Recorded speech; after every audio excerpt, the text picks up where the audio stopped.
3, 2, 1, go. Hi guys, Troublemaker here, playing Hegemony Rome, The Rise of Caesar. As a person who read a lot of Noam Chomsky in university, this word hegemony has been around all my life and has haunted me as being possibly the most ridiculous of all of them to pronounce, especially considering how little it is used in modern day context. Rome, The Rise of Caesar, the Battle of the Rhine. I'm gonna start a new game. So this is a early access game that came out of early access rather quickly. It was mostly completed, actually. So the game comes with a number of chapters, and you can skip to whatever chapter you desire. We're going to start off with Chapter 1, of course, the Migrants and the Conquerors. At the end of my consult, my new lieutenant should be waiting just the world of Caesar at this time is actually understood. These Helvets so mad. Rather interesting because Helvetii will move south into our territory at Gennaro. There is push forward to meet their advance, sir. Very little to society.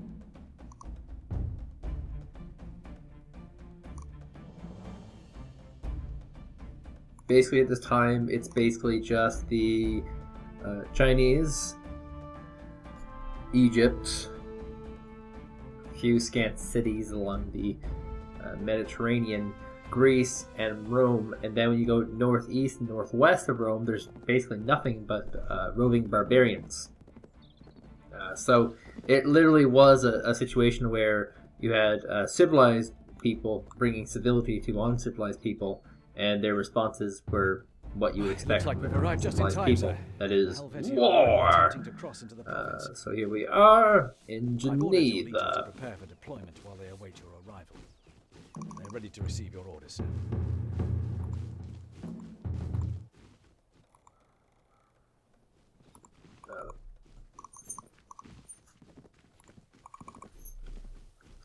So I'm going to capture this real quick. There's not much tactics to what I'm doing here. I'm going to use my Julius Caesar as a buff. He has a reticle that'll appear around him from time to time. That indicates range for which he can buff people. And then I will use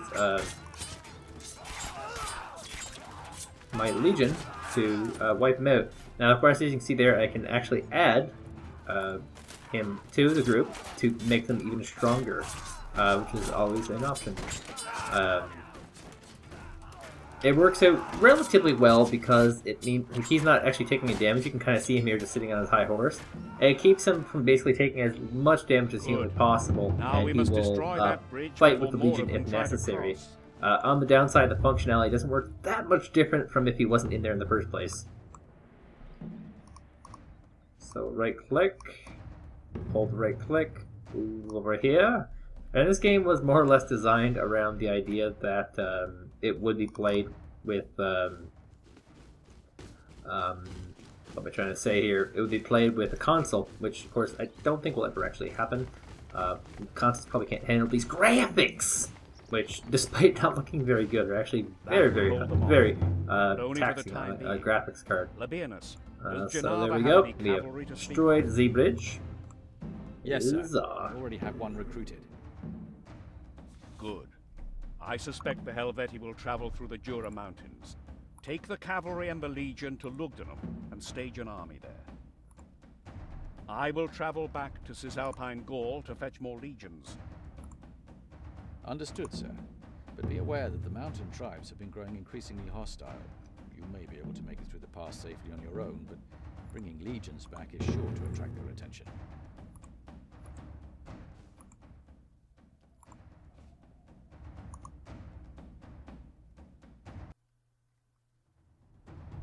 Well, to war. So we heard the war strategy. We're going to send our legion across here into Lugdunum.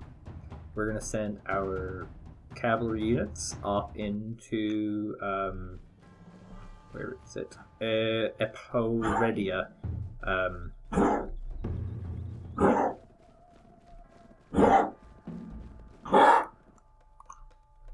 And then we will,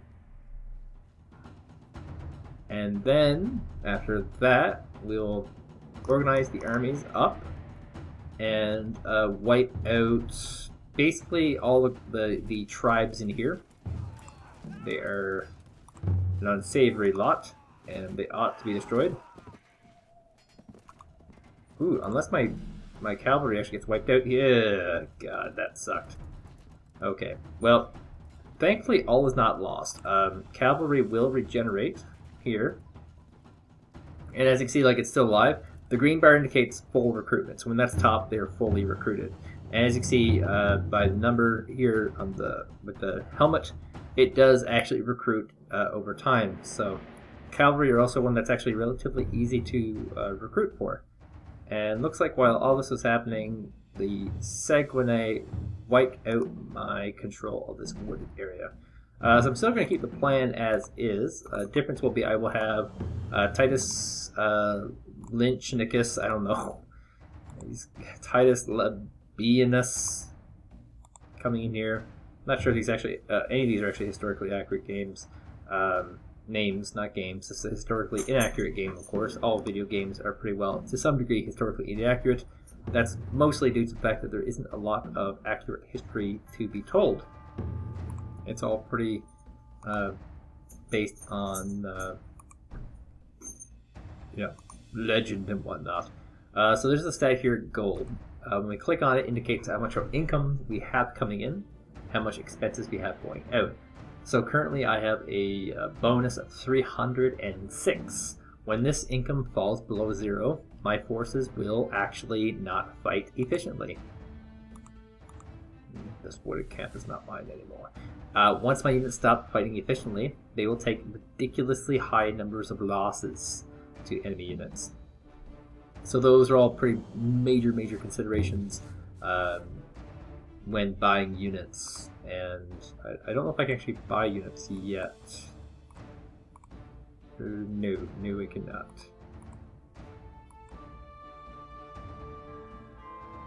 Yeah, I'm going to set this to minimum now. It's just going to cost me a little bit of money.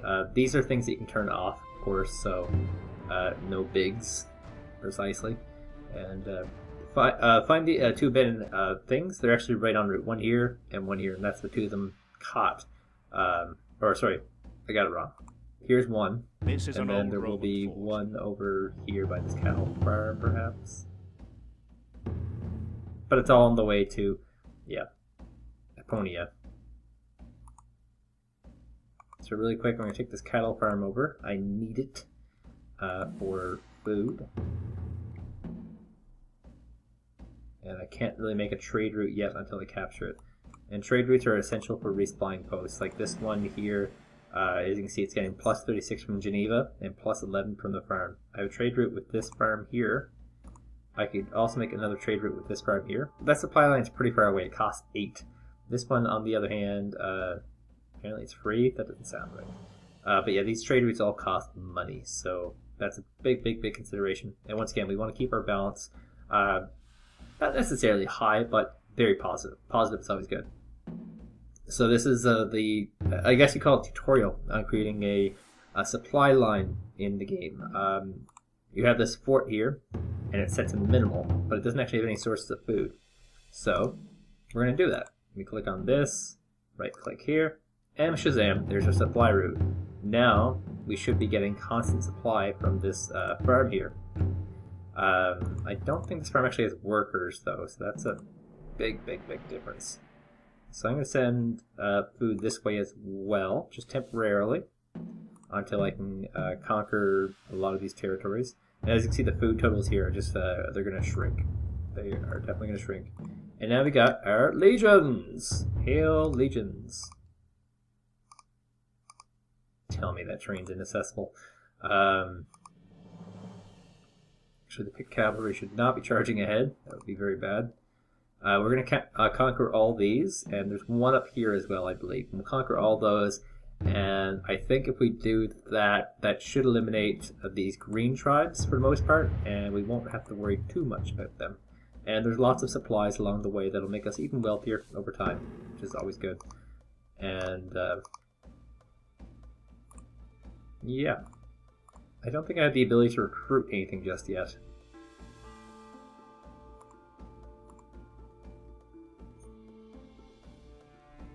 No, I don't think so. But yeah, we're halfway done these legions to show up. We're going to try and multitask a little bit. I can bring my legions up here to conquer all this with our cavalry unit. And then we're going to send our... Oh, he is starving. Let's send him down here, because there's food down here. We've been supplying this place, and he's got to get some food out. And that way, when he goes into Ogium, he won't be starving, and also, like, impossibly beaten back. So yeah, we still have a fair amount of food coming here. We can barely supply everyone. Plus 35 from Apodia. Yeah, it will supply everyone, which is good. Here's a guy that's starving, so let's bring civilization to him. Or in a modern sense, we would say, let's bring this guy America. Yeah, let's bring this guy a little bit of America. America.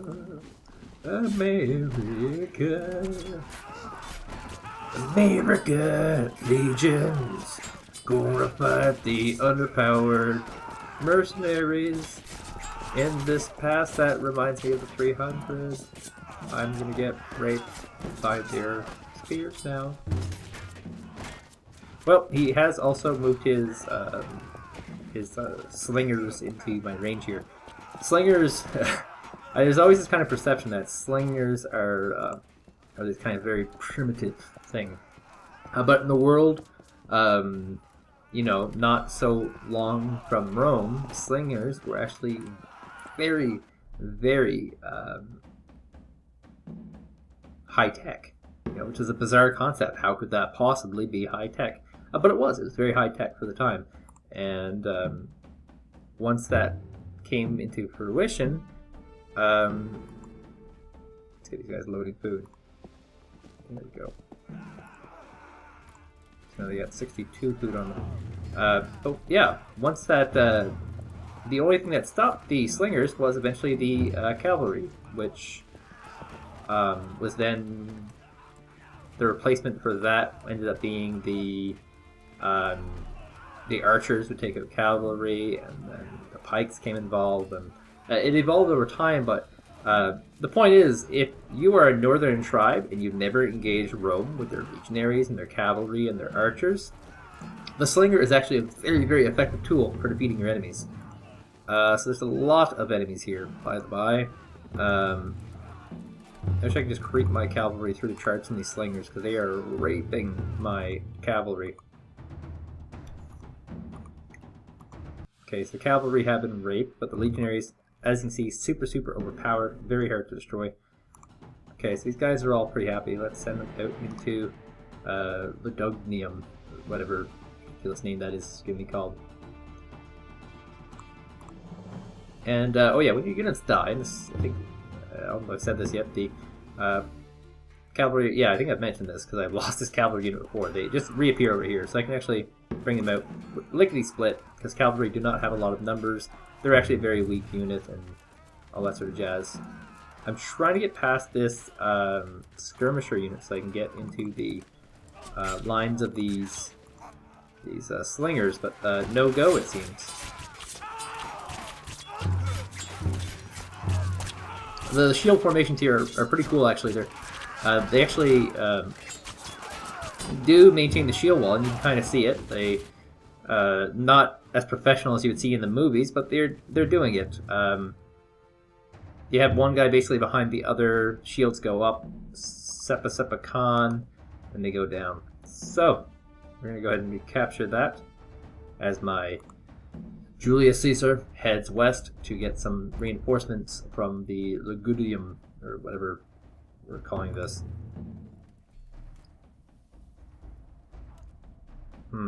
This might not be that fair a battle for me. Let's see if I can charge these guys and do something about it. So we've just captured this place, and there's actually a dude inside for me. Oh, it's the dude that captured it. Well, I don't feel so special anymore. Okay, so we're gonna connect these two. So now these guys, The Helvetii are this guy crossing here, west of the Rhine, moderate food, but so we need a stronger force before we can't can pursue. Lugdunum shall actually serve as the lose perfect a lot staging of food.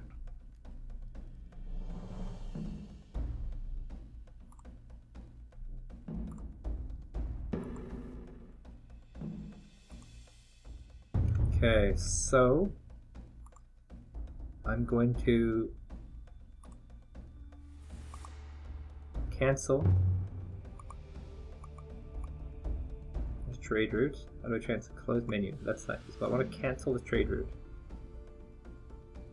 Land route. Oh, it won't actually let me cancel that trade route. That's unfortunate. Well, is this... That's slightly faster. We'll create this trade route here then. Just because it's slightly faster. Looks like they're successful in pillaging my cavalry again. Not so huzzah. Okay, let's put a guy inside to remove the rebellion that's taking place. And once I capture that food place, this front will be in pretty good position. We'll be able to actually push into this horde area here. Now keep in mind, there is another one in the